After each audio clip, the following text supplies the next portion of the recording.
right, everybody, thank you for coming back for another great episode here. Man, Team Lift has been at Anime North Texas 2017. We've been having a blast, been meeting everybody, and we've got so many guests that we've lined up for you. But today, we're going back to one of our favorite shows and one of our favorite voice actors. If you are fans of My Hero Academia, you're going to definitely know this guy here, Mr. Christopher Wehkamp. We have him on the show. Thank you for joining us today. Good to be here, man. Yeah. Man, so let's get into it. Yeah. You do Eraserhead. I do. I'm the voice of Shouta Aizawa Eraserhead in My Hero Academia. Fantastic show. I feel like it's really brought something back to the shonen genre. Yes. It's great to see a shonen anime that's just right back to the roots, but in the most interesting possible way, with all these great characters and storylines. I just love it. Did you have any idea this is going to be big? Well, so I came into it as a replacement for the previous actor, actually. Right. And so I had already watched a lot of season one. I was already very familiar with it by the time that the previous actor had to bow out. So when I came in, it was for season two, and I found out that I was going to get a chance to audition for it, and I was just like very excited. This doesn't happen all the time. A lot of times you come in, you don't even know what it is. You don't have a clue. But in this case, I had done some research. I was a fan of the show already. So getting a chance to come in and especially play this character who I love, you know, it was really awesome. Yeah, I mean, and you know, the thing about him is that I think in season two, we got a better idea about who he was as a person. Right. Just from how he was during the sporting events and all of that. Exactly. So season one, you got to see him, you know, have those awesome fights and get injured. But then by the time he comes back, you got a sense of his powers, you've got a sense of his place within the school. But then you get to learn a little bit more about who he is. My hope is that we're going to learn a whole lot more with season three as well. Oh yeah. No, I think season three is going to really try to test you guys. We're so excited. So excited. Now, we always ask you guys, and one of the things that we get from everybody is, you know, when it comes to this, I know one of the worst things I see every time we go to a con. We go in there, we watch you guys do a panel, and it's, how do you get into voice acting? And every voice actor says the same thing. Right. It is acting. It is acting. That is what it is. Just quit asking that question. It's acting. It is acting. I mean, today, you know, I try to say that answer, but I also try to say, you know, we live in this wonderful age of technology, and if you're a person who has access to the internet, you can absolutely get out there and start getting used to your own voice and start getting used to your own image, like today. So one of the big challenges that I went through, that a lot of actors go through when they start out, is they record themselves or they do a film shoot or something like that, and then they look back at it and they're like, I sound awful. You know, I sound awful. So that's a very common response, and I think the sooner you can get out there and start sounding awful to yourself, the sooner you're going to get to a point where you can really sound professional, right? So awesome. even if you can't go to community theater, or you don't have a theater degree, or you didn't study musical theater or whatever, you can still start recording yourself every day. And so I try to tell fans that too, because like today we've run into a lot of folks who are like, well, I work full time. You know, how am I supposed to go do a play when it's going to be rehearsals, you know, every day, and it's a 2-week run for this play and stuff like that. Well, there's ways to do it even without that. I mean, it's great if you've got that acting background, but that's not the only path. You know, there's other ways to do it. And have you done any video game work? So I have. I can't announce it yet, but yeah. But I did get a couple parts in a pretty big game that should be coming out in 2018. And video game work is very new to me, actually. Previous to this, I had just been doing characters in anime and voice acting in anime, so I'm excited to start getting into video games as well, because I love video games. They're awesome. I spent way too much time on them. I had to actually stop playing them because I'm just like, they're too good these days. I grew up in the era, world. Yeah, I grew up in the era where you really didn't have continues. You know, once if you got through it and you died, you had to start over at the very beginning. It was like masochism, basically. So yeah, we grew up in the real. Like when people are like, "Oh my God, it's got, you know, a 2 endings." Yeah, you saw an ending. You got to the end. Shut up. It's impossible. Yeah. So yeah, the games now, I just like, they suck my life away so fast. I had to like kind of temper the time that I spend on that stuff, but.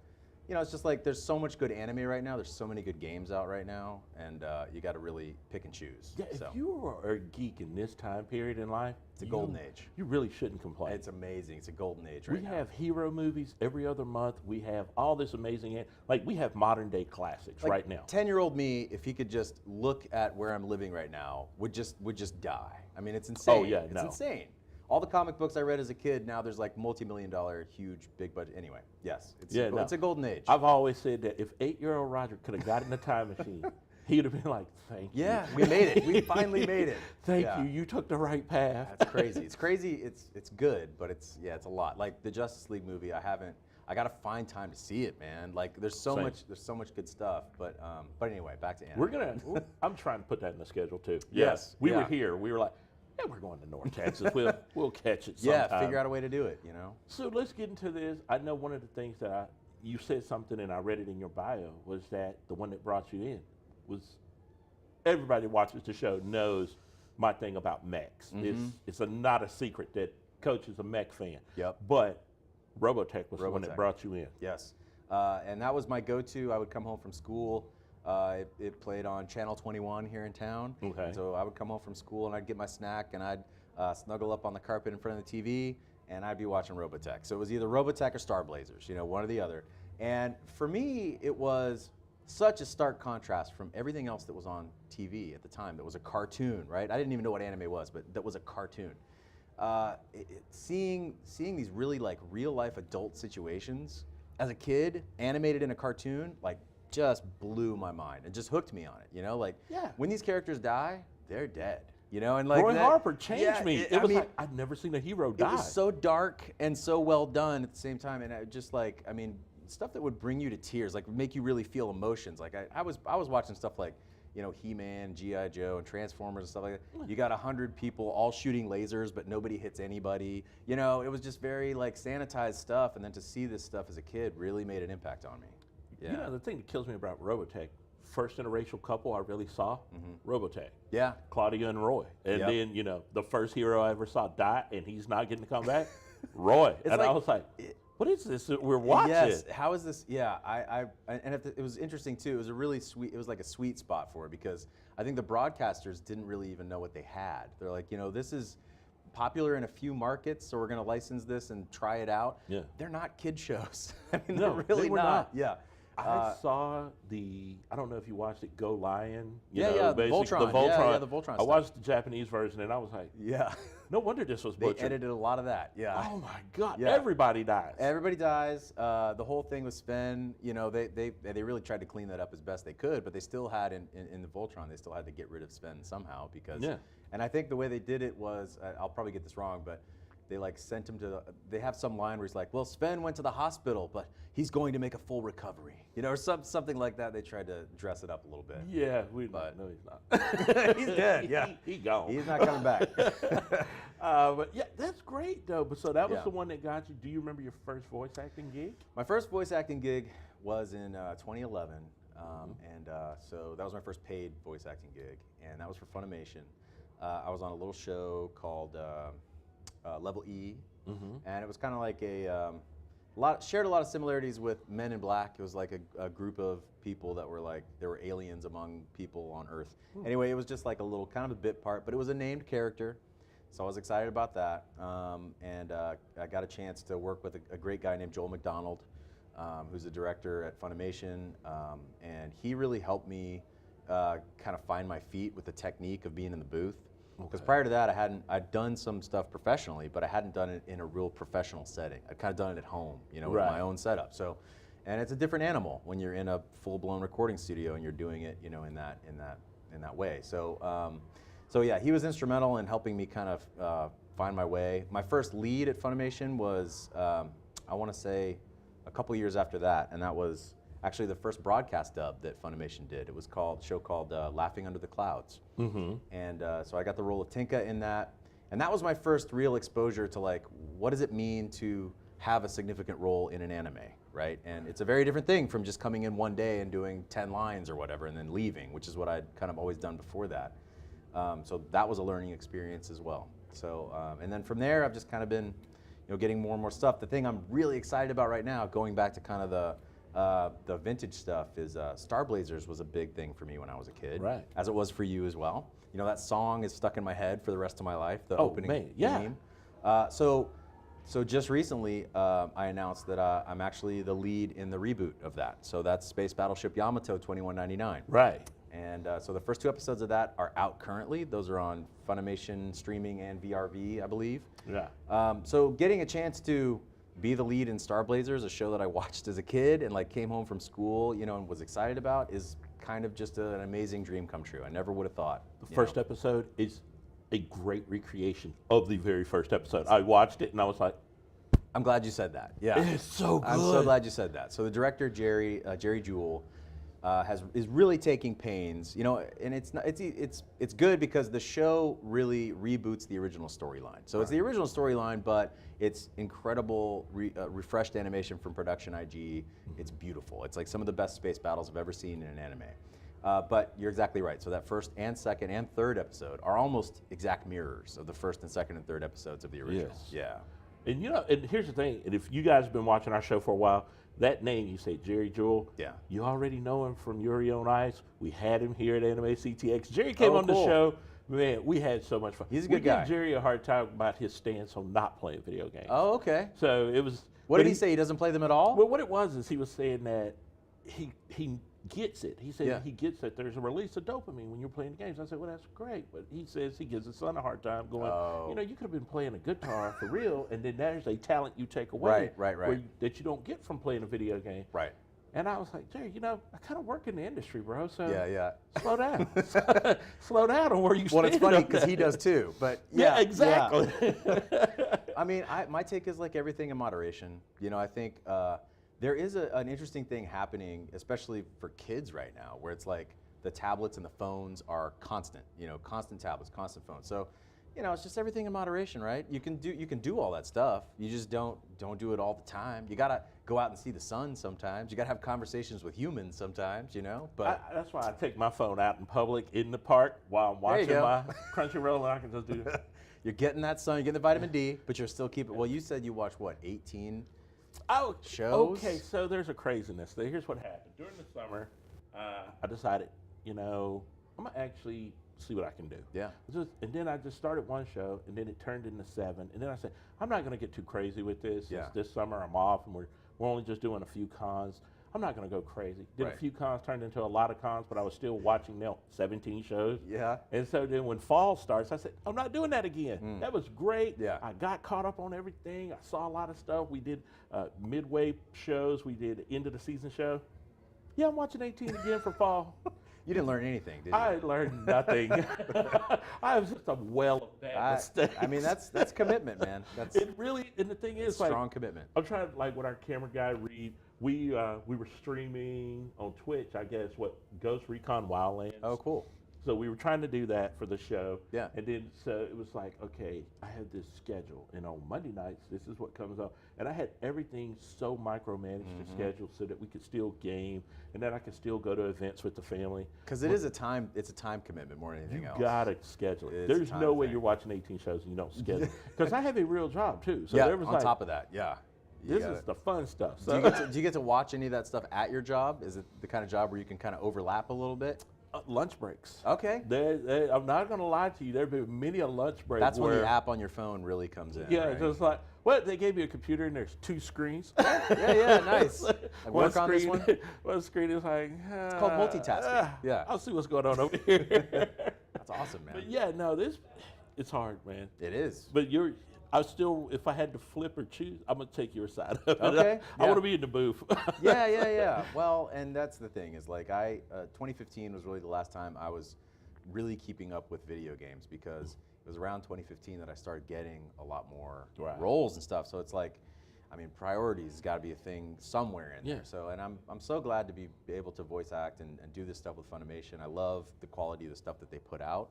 You know, the simuldubs is it's been a learning curve for everybody involved with it, but I really feel like we've Funimation as a company and the directors and the writers have found a really good stride and a really good pace with it. Oh yeah. I have a feeling that it's only going to continue. So I mean, and the longer we do it, the better it seems to get. So. Well, the VRV is definitely helping it to grow and to reach even a bigger audience than ever before. Yeah, So. absolutely. And as all these companies are kind of switching to streaming services, now you've got the Disney talking about doing it, and more and more. You're just going to see more and more of this. I'm really glad that the anime side of things are already this has already happened for us. Like we're all in. I mean, this is it. You got big players like Amazon and now Sony with Funimation as well. Yeah. So I think we're just going to have a bigger problem of more and more anime shows to keep up with. That's going to be such I mean, a it's great a problem to have. good problem, but it's a problem. Now, you're a dad, right? Two I am. boys? I have 3 boys. 3? 3 boys. I have 2 identical twin boys. They're 7, and 1 2-year-old boy as well. Oh, wow. Yeah. Do you ever throw the voices at them sometimes? I do. Well, so I've been reading. I read to them every night. So. Okay. I do voices and stuff like that. But the thing that we do now, since they're reading, is they read to me at night. So we'll do voices with each other. We'll each take characters. But we just recently finished The Rats of Nim, which was a cool book from my childhood. I wanted to share with them. And we were each kind of taking voices within the book and doing those back and forth. So that's cool. I like to be able to share the stuff I'm passionate about with my kids. You're making the next generation of voice actors. I don't know. Maybe. I don't know. I would never push them into it, but they seem to really like it. Actually, the other cool thing about Space Battleship Yamato is that this is the first anime that we're watching together. So, they're a little young for some of the stuff I've done. Like, I'm not going to show them Tokyo Ghoul, someday, but they're a little young for that. So as it's coming out each week, we sit down on Wednesday night and we watch it together as a family. And, it's what I watched when I was 7, and they're 7. So it's like, it's just a really cool, it's a good time to be alive, Roger. Man, that's awesome, man. That is so awesome. Now, we got into My Hero Academia. Yes. We know you did Tokyo Ghoul. Yes. What were some of the other big roles? So the one that just got announced last week is that I am Miles Edgeworth in Ace Attorney, so this is a show that is based on the Phoenix Wright games. Played all of them. Yep, I played them too. Huge fan of them. I played the first one I played was on the DS back in 2005. Exactly. So that was my introduction to it, and I remember seeing the marketing for it back then, and I was like, how could you make a game about being an attorney? That just did not compute in my mind at all. So I was like super interested. Series will suck you in. It was so good, and so the anime really takes the storyline from the first and second game, and it's in anime form. It's available on Crunchyroll. It's been available on Crunchyroll for a while, subbed. But I am very proud of what we've done with the dub. Kyle Phillips, the director, approached this from the perspective of really trying to bring out the characters. So the performances that we give, I think it's going to be very funny. I think fans are going to really enjoy the comedic elements. Eric Vale in the role of Phoenix Wright is, he's great. I think that's a perfect fit. So anyway, that's January 23rd. I think that's dropping. Oh, man, okay. Yeah, so the DVD comes out then. I don't know if Funimation or VRV is going to be streaming it also. I just know that the first DVD comes out then. So. And then Josh, I think he's a part of that one. Josh is in it. Martin's on Josh that is one. in it. Aaron Roberts, who's here, is also in it. He's got a part in it as Oh, well. wow. I don't know if I can say which part yet. Yeah, not yet. I don't think, but yeah, I know some of the names that are attached to this. yes. So it's like, this is actually really cool. It is. It's going to be, I hope that fans will really respond to it and like it. I mean, because we really had a good time doing it. It's also come with outtakes, so there was a lot of outtakes because there was a lot of funny stuff happening in the booth. Man. So the stuff that got captured, that'll be fun as well. Funimation.com, January 23rd. Y'all, you're hearing the information. We're giving it to you. Yes. Right, so yes. Just go ahead and pre-order now. You know it's going to be heat. So we got that going for you. What's the next big con for you? You going to take a break, or you got another one planned already? So I'm working out the details of trying to get to a con in Portland, but I don't want to say too much about it yet. Okay. Let's see. Then that could be happening in the spring, and then I've got another one that I can't say anything about, I don't think yet, for the summer. So, and I'm kind of like new to the con thing. So, just in the last year, I started doing this, and before I did that, I wanted to make sure I really understood how to do it well and do a good experience for the fans and stuff. So I've been doing my research on that and meeting some of the people who do it and learning from them. This con has been awesome. Anime North Texas. This is my first time here. The fans are ridiculously it's been crazy and amazing. It's been great. I've seen so much cool cosplay, especially as Aizawa. I got so many pictures with people dressed as my hero characters. I really dig that, and it's been great to meet all these folks. I hope to do a lot more. Man, that's awesome. Chris, thank you so much for coming Roderick, on the show, man. My pleasure. how can we find you on social media? So Twitter is really my main platform. It's just Okay. at Chris Wehkamp, Wehkamp. It's not an easy name, so don't feel bad. Yeah, it's not easy. And then I've got a Facebook fan page as well. You can find Christopher Wehkamp, voice actor, there as well. So Sweet, man. Yeah. You guys come follow it. We'll actually put those in the video. When we post this video, we'll put them down there at the bottom for you so they can come find you, man. Awesome. Once again, thank you so much great for to doing meet it. you. Thank you for being my brother in Robotech. yeah, absolutely, man. Yeah, man. When are we gonna get that reboot? That's what I want to know. I want to see that reboot. They just did a comic book this summer. I know. So, and, you know, it's kind of like the comic book sales were there, so If the I'm interest hoping is there, I know that'd be so great. That's the next if thing. the sales keep there, then you know the next thing is going to be, yeah, we need to reboot this. I hope so. Because the movie, the Yes. live action film did really yes, well. So. yes, and the games do pretty well too. You know. I just think time they're is right. teasing us. The They're time is right. teasing us. That's it. So you already got 2 votes on that if you're listening, We'll go Harmony see it. Gold. Yeah, we'll know. buy tickets. We'll go see it. Yeah, I'll be the first character to die in the reboot if you need me to. I don't care. We just want it. So, man, thanks again. Yeah, my pleasure. Thanks for coming on the Yeah. show. You guys, thank you for supporting this. If you like these videos, you want to keep up with this stuff, there's a little button down there. It says subscribe on it. I don't know. Click on it. Send it to your friends and family. Cheapest and best Christmas gift you'll give this year. I'll tell you now. Guys, thank you so much. We love you. Peace.